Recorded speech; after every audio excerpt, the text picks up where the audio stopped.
We're on. All right. Hey, world. Hey, y'all. I got everything I need. All right. This is episode 3 of The Writer's Room. The world premiere, season 2, The Writer's Room, episode 3. And we're going to talk about what is mythologizing. But quick shout out to Golden Hour. Even though it changes, it's changing. It's about shout out to this angle. What's up? So, just to do a recap, I feel like it's just been a while since the last episode. And life has been lifing. Life has been lifing. Happy Cancerian season. The tide is high, but I'm holding on. Yeah. Just having like a project or something to anchor you as life continues to life. And that's what this series is for me. So, episode 1 was all about the introduction. What's going on, y'all? Episode 1 was all about the introduction of writing an entire play on the internet and just like having fun with it. Kind of like being a little cocky, but then also challenging myself because I like to challenge myself. And shout out to Esoteric Cloud Surfer, who has a lot of the same alignments that I have. On one of his videos, he had mentioned that he likes to challenge others and challenge himself. And I couldn't agree more. So this is a challenge for me. So episode 1 was the introduction of the Black Jester and Think Pink. I kind of ran that down as far as like what the synopsis is given. Hey, y'all. Ran that down. Episode 2 was explaining, and I'm looking over, but I don't have my tools there anymore, like my cards and my dice. But episode 2 was more so just explaining how I would go about, like the idea came and it's all mental, but then to get nitty gritty, to use your hands and to, I have all my pens and stuff over here. To use your hands and to actually see what it is that you're creating with divination tools. And then also having, just basic principles and ideas of astrology, numerology, and gematria. All just tools to utilize to build the plot. So now, episode 3 is going to be this device, new literary form that I'm creating that's inspired by a whole bunch of other different forms and genres. And it's called mythologizing. Now, I talked about mythologizing a lot in my other videos, like here and there, but I never really sat with a like a definition, right? So I created one. It's a working definition. So mythologizing is a storytelling device that uses all literary forms, poems, dramas, prose, stanzas, lyrics, songs, everything, all literary forms, along with aspects of the human psyche. Now, this is something, again, it's still working. Like, you know what? Let me not even give myself like little tidbits or little disclaimers. I'm going to just read it and then I'm going to go through it, mentally. Mythologizing is a storytelling device that uses all literary forms, poems, dramas, prose, etc., along with aspects of the human psyche, imagination, memory, recollection, in order to emphasize or extract an overall moral or virtue and principle. That sounds good. I mean, it's working. You know what I'm saying? It's a work in progress, but that sounds good. And that's basically all that we're doing. And obviously, I'll start with myself as the example. So if I'm going to mythologize, say, I'll use The Institute Pursuit, for example, a play that I wrote earlier this year, and then we recorded it. And but yeah, basically, that was like something that I went through. That was something that I went through 2018, 2019. Now, the actual experience is different from the play because the play is a drama. So it's going to emphasize certain aspects of what it is that I experienced. I experienced a lot of flunked outness with myself. Like, I dropped out of graduate school. I made up in my mind that I was a victim. And that was a real thing. You know what I'm saying? Like I'm a victim of the system, and I just gotta get it in on my own. Which are that idea, that last part that I just said, is a great idea to just have, just period. But I didn't have to go about it in a way that I'm dragging other people through the mud, other names, writing a public letter, shit like that. And in order for me to get past that and to get through that and to realize that, oh shit, I brought this onto myself, I created a story. I created a story, and that story doesn't necessarily make myself the hero.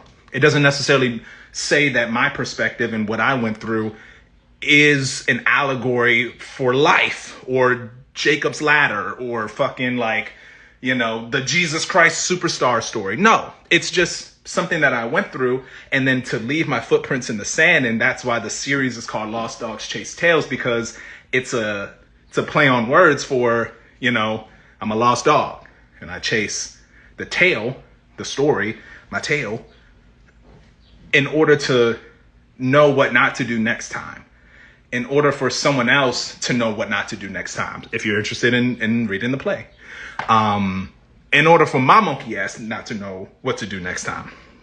What's up, y'all? Hey, Mystic. And so yeah, it doesn't mythologizing, say, okay, going back to using myself as the example, it doesn't mean that you're going to be the protagonist. And honestly, it would make for a better story. And this is also something too, and I'm going to write this down, that I want to start to introduce in the literary world. I mean, I'm pretty sure it's being done, and in just like storytelling world, but I like the idea of bringing something new to the table. This whole idea that even the main character, the central character, isn't always the best. And I'm pretty sure that's done in a lot of different, excuse me, y'all. I just had like a bunch of water. I just waterfalled it. I'm burping. But yeah, the central character isn't always the one that you fall in love with. The central character, that's just gonna be kind of the spaceship that you jump into, and then from that perspective, you're getting other people's perspectives. But it's the central character, and that's who probably the fire ignited. The spark was there first, and then everyone else, every character is gonna represent. So I'll go back to the Institute Pursuit, for example. It was Jam, so it's based off of me, but all the characters are just different aspects of myself. So there's the professors. So the professors are going to represent the gatekeepers. I have a friend. The friend is going to represent that support.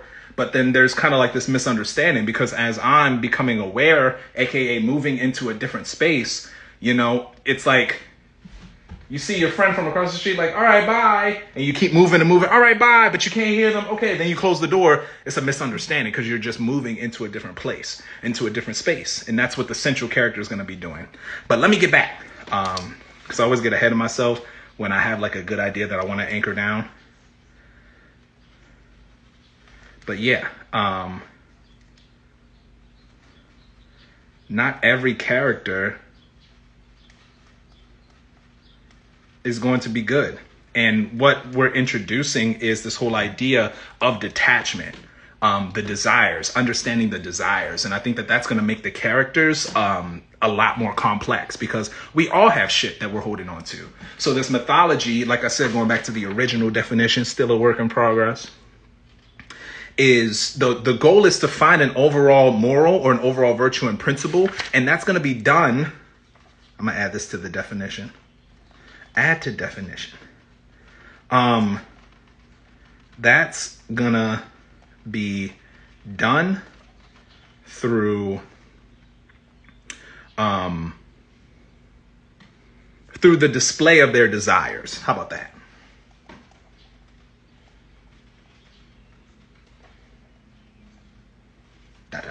Through the display of their desires. I like that. All right, let me take a break. Hold up. I like that. I like that. What's going on, y'all?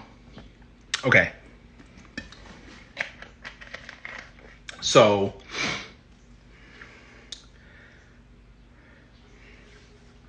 no good guys, no bad guys. It's just who's the most attached to their desire and who's willing to let go of it. So I have this other story. It's called The Jaguar.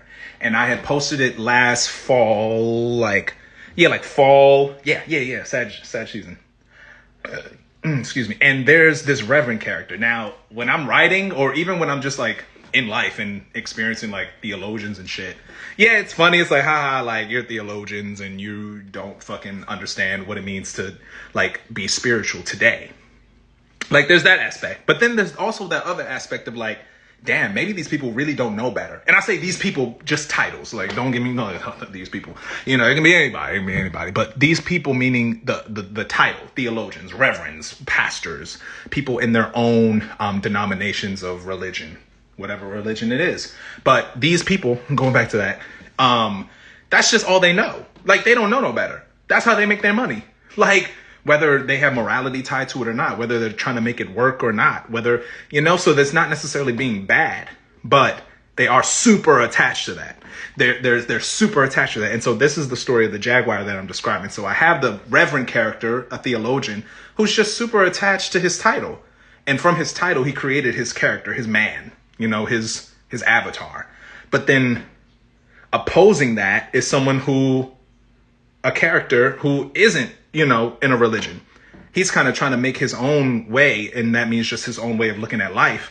But he has this reverend character who thinks he has it all figured out, but they kind of butt heads mentally, philosophically, physically too. But I gotta write that part of the story, but it's all up here. It's all up here. Just gotta bring it down. So yeah, that idea that there's not gonna be necessarily a character who's gonna be, oh, I'm rooting for you. Like, cause like, I want to make it to where you have someone that you're even rooting for. Like, damn, but why they do that? Damn, but why did they do that? Shit like that. So mythologizing, let's go back to it. Mythologizing is a storytelling device that uses all literary forms along with aspects of the human psyche, meaning your imagination and memory recollection, in order to emphasize a moral or a virtue and principle. So to say, you know, like going back to that age old when we were kids, like, and the cow jumped over the moon and that's why it's cold on Thursdays in Nevada. Like shit like that, where it's like, it sounds corny, but these are things that humans were doing, you know, early in civilizations to just understand what we know as just basic life things, like basic NASA facts. But back in the day, they were creating these whole tribal stories, these whole myths, to understand these things. So kind of jumping back in that bag, but kind of making it today where we kind of, I'm dropping my Aquarius bag real quick. You know, this is what we do. We kind of trivialize everyday life, you know, like this whole idea of making life epic again, whether that's like epically bad, epically like it fucking sucks. Also just understanding what it is that we're in, because we just open our eyes, we go about our daily day, we sluggish, but shit's happening. You know what I'm saying? It's no Zeus thunderbolts coming down from the sky, but it's something else. So mythologizing is going to point to that, to kind of create the battlefield as we go back outside again. It's not safe outside. That whole idea, you know what I'm saying? But using that in a storytelling way, so that when we are in spaces together, or we're on the internet like we're doing right now, we can take this with us, and then we can mythologize our own lives, and create that story for ourselves. Sorry, it's like I think of the beauty of it, and I get so like caught up with like, dang, that's, you know, there is a lack of that thing, and then you can kind of see this new space that you're going into, and you realize like, oh shit, like, yeah, there is a lack of that, and there could be a void that could be filled there. So yeah, let's go on Trey. What's up, Chance? How are you? Happy Friday. I'm breaking down just mythologizing, like that whole device. I feel like I talk about it a lot, but I never kind of broke it down, and I even wrote like a working definition of it. And also still writing these 2 plays. So yeah, that is mythologizing. I'm going to keep it right there, because it's still something that's being worked out. The birth of mythologizing, and I just got in contact with this person, but shout out to Tim Miller, who, if you don't know Tim Miller, Google Tim Miller, Tim Miller, performance artist, very prominent during the 90s, early 90s. But he had, and still today, don't get me wrong, you know, but I'm just, you know, that's just like something that you'll see in the Google searches and whatnot. But super crazy, funky performance artists, social justice and whatnot. And doing a workshop with him a few years back inspired this whole idea, and it kind of just spiraled into spirituality, understanding myself, creating new formats. Oh, it's a new world, bringing something new to the table, and boom, we have mythologizing. What's going on, Sheesh? So, and I think that it can also be something that, let me not get too ahead of myself, because I said that that's going to be it. That's going to be it. But I'm going to say it one more time. So, bringing forth new ideas of storytelling. Everybody can do it. It's not like I'm not keeping it behind closed doors. Everybody can do this. It's something that we've already are doing. Just bring it to the surface. Let people be aware. So, mythologizing is a storytelling device that uses all literary forms, poems, dramas, prose, etc., along with aspects of the human psyche, characteristics, imagination, memory, recollection, in order to emphasize or extract an overall moral or virtue and principle. And that's going to be done through the display of their desires. I try something. I really tried to add that in the end, but maybe I won't add that in. Maybe I'll just keep it as is. But this is the groundwork and the basis of how we're going to go about creating new stories. So that's mythologizing. Keep it short and sweet. Short, sweet, and simple. And what I'm going to do the rest of the video is just explain the rest of the series, because the whole idea is to put out this new idea that I have. The whole idea of the series is to put out this new play, these two new plays that I have, and I want to try writing a play on the internet. I've never seen it done. Writing a story on the internet. I've never seen it done, so I'm going to do it little by little. And so the first 3 episodes, including this one, the first 3 episodes is just the introduction. The next 3 episodes, we're going to do movie night. And movie night is going to be a little bit different just because my schedule is I'm not going to say off, but nights are just like not possible right now. So what I'm going to do is just switch it up and do, like, it might be during the day. I'm on the East Coast, so it might be during the day. I might post up a Zoom link like on one of my socials and say, all right, I'm watching this movie right now. I'll keep the Zoom link up for however long. If people want to just watch a free movie, don't tell nobody. If people just want to watch a movie, I'll give you the Zoom link, and then I'll go on YouTube and decode it. So it'll be a part of the Media and Mythos series where I'll just decode it. Anybody could jump in. I'm watching The Black Knight with Martin Lawrence, The Court Jester, which is this old school movie. I'm forgetting the actor's name. The Court Jester, old school movie. And then I'm watching, cause that's for The Black Jester, which is the play that I'm writing. And then the first play, and then the second play is Think Pink, the Nicki Minaj myth, going along with mythologizing. Just pointing to my book. So we're gonna watch the E special from like 2010, and I think that that's gonna be I can already see like that being like a really good example of kind of when I break that down or decode that's like mythologizing at its finest, because it's like one of those I mean, obviously it's like E Hollywood, so it's all about like the fame of it, but it's one of those documentaries that really talked about her as a person before the fame. It talked a lot about her like, I was gonna say genetic makeup, but it's not that. It's like kind of like her intentions as an artist. It showcases more of that versus like, oh, the fat ass and tits and money. Like it's more like that. Black Knight, yes, okay, thank you. Like I feel like nobody knows The Black Knight. I talked about it in like another episode. I was like, that was like one of my families. That was like the first movie that we watched on DVD player. So it has that kind of it has that nostalgia for me personally. Not that the movie itself is like epically acclaimed. I think it's the shit. It's one of my favorite movies. But it's just the fact that like I remember watching it on DVD. So it's like it's one of those movies that always stick with me. So I'm writing a play based off of that. It's like a spin-off, and it's called The Black Jester. But yeah. So I'll be doing that, and I'll just post it up. I'll put it up on Insta and Facebook. If you want to watch the movie, if you're free during that time, that's cool. But then when I decode it, that's going to be on YouTube. I'll do StreamYard. Anyone can hop in if you watched it, or if you just want to say what's up. I'm cool with that, because I want to kind of create this open panel, and when the schedule settles in, hopefully in the fall, the schedule will settle in and we can get more, I can get more kind of like sturdy with movie nights, because it's a lot of fun. And I like hearing people's insight. But yeah, so that's going to be coming up next. That's episode 3, 4, and 5. The Black Knight, The Court Jester, which is so fucking funny. They're both satires. So there's just like laugh out loud funny. And then the Nicki Minaj documentary, we'll watch that and decode it too. And then episodes, so 1, 2, 3, 4, 5, 6, 7, 8, 9, I'm going to put that on Patreon. So 7, 8, 9 is going to be more so like me in my studio. I'm going to play some music. And the reason I'm putting it on Patreon, y'all, like, and this is just for me. I don't got nothing to do with nobody. But, you know, like knowledge, if you... I'm getting my aquarium. Look, I'm on my high horse, y'all. If you got to pay for knowledge today, it ain't worth knowing.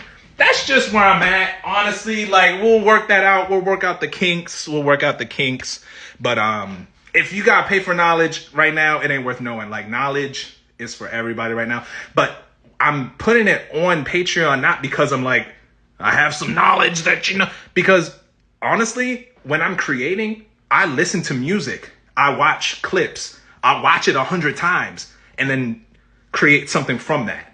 So I'm putting it on Patreon just to show what that process is like. Not to say, oh, this is some exclusive shit. Don't nobody write like me. I mean, don't nobody write like me. But don't nobody create like me. But I'm putting it on Patreon just so it won't be any trouble with the fucking copyrighted material and shit. So that'll be episode 7, 8, and 9. And honestly, and I was thinking about this before I went live, if you don't want to pay, because you don't gotta fucking pay for Patreon. If you don't want to pay for the Patreon, I'm going to just save it on my phone. And if you want to peep, I'll send you like the Google Drive link and you can just watch it that way. I think it'll be cool. But honestly, you know, getting into some 10th house shit, it's like, I do want to be on my shit as far as that. As far as like being serious about putting my process and what I do on social. So motherfuckers can know, sponsors can know, patrons can know, this is what I do. I'm with my crew. Ain't nobody here. But you know what I'm saying? So it's a little bit of everything. But at the same time, I still got that like theater, grassroots, art is for everybody. This is for everybody type of shit. But I gotta be savvy too and know that I'm trying to be known for this. This is like some 10th house shit, you know? I got Virgo in the 10th house, so. Anyway, we're gonna wrap it up.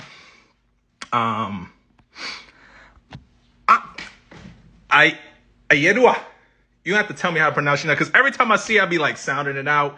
But you said the Nicki documentary. Oh no, no. I'm crying because like the bars really be like, not the Queen documentary. This was like a documentary. This was an E-Special documentary. I think I'm losing light, y'all. I'm losing the daylight. I'm losing the sunlight. So I'm gonna get a little closer. But no, this is an old documentary from 2010 that inspired the Think Pink series that I'm writing. But no, the Nicki documentary did not come out. She went in on somebody. She was like, don't ask me about the documentary no more. I ain't talking about like, bitch, you shouldn't have said it was a documentary that was coming out in 2018. Like, we waiting for that. Especially now. I feel like we want to know what's going on behind the scenes now. All the crazy shit that's been going on with like her career and shit. That's right. I was thinking about bringing back you should, sheesh. You should bring back the movie night.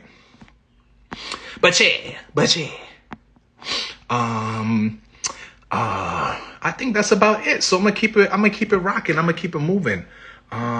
A fun project to do for the summertime. I hope everyone's having a hot boom summer. I had me a long ass day and I wanted to hop back on. I'm like, all right, I got free time. We ready to do this real quick. Y'all take care. I'm Jam.